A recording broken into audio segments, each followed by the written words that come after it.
moving on to the question number 5. Here we are going to see the difference between parametric versus non-parametric and supervised versus unsupervised learning, which is the part A of question number 5.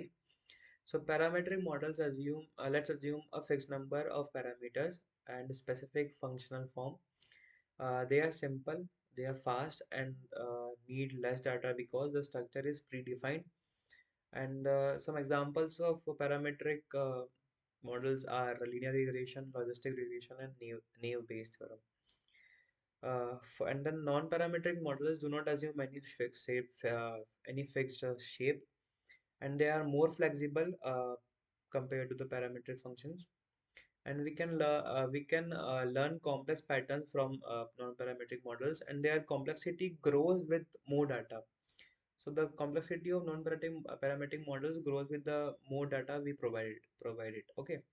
So the examples includes k nearest neighbor, KNN neighbors, and decision trees. Random forest parametric models can underfit, and while non-parametrical models can overfit if not controlled.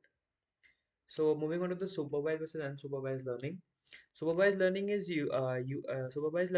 labeled data. That means the model sees both input and correct outputs, and the goal is to predict or classify future outcomes. Some examples of supervised learning is regression, classification, SVM, and random forest.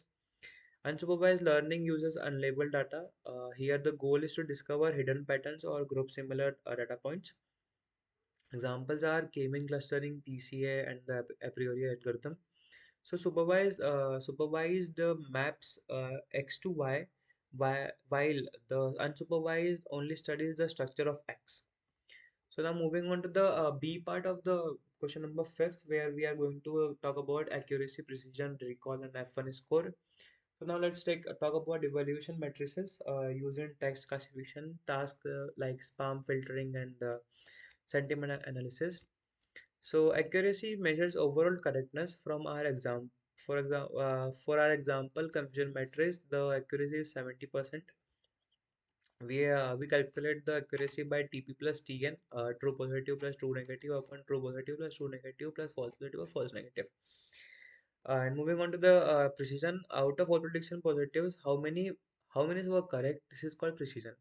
It is calculated by TP upon TP plus FP.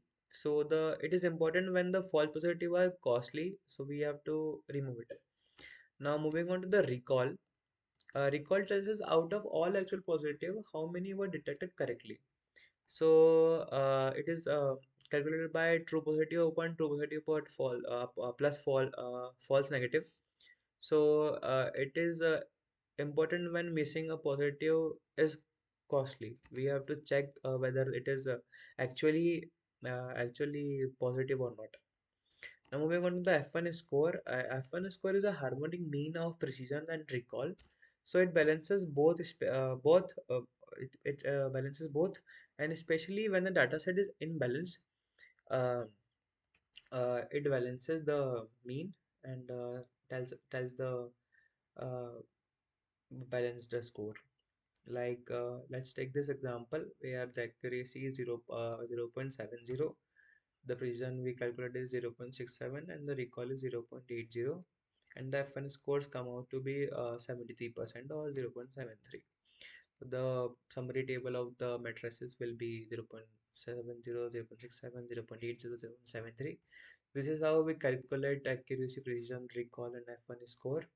So this was all about the parametric versus non-parametric model, supervised versus unsupervised learning, and the main evaluation matrices used in text mining.